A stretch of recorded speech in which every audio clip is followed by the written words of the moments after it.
Welcome to Kenton's videos. Enjoy the video. In this video, I will explain how to recharge your 2015 Dodge Darts AC system. First, locate the low-pressure service port, usually on the passenger side. Then, attach your AC recharge kit hose securely to this port. Make sure your engine is running and the air conditioning is on its coldest, highest fan setting.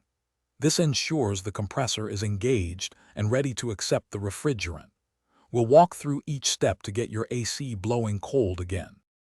Once connected, shake the refrigerant can well and hold it upright. Begin slowly adding the refrigerant into the system. It's crucial to monitor the pressure gauge on your recharge kit throughout this process.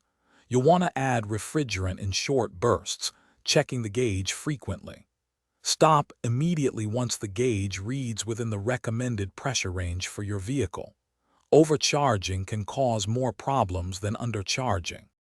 Hey everyone, if you're finding this video helpful, please take a moment to subscribe and give it a like.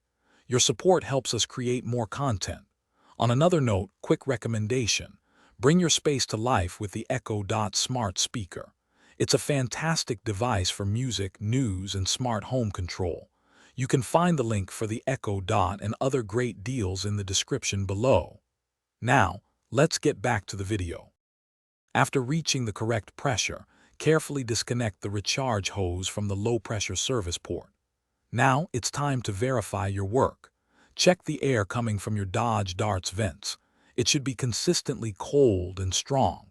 Also, listen for any unusual sounds from the AC compressor, like grinding or squealing, which could indicate other issues.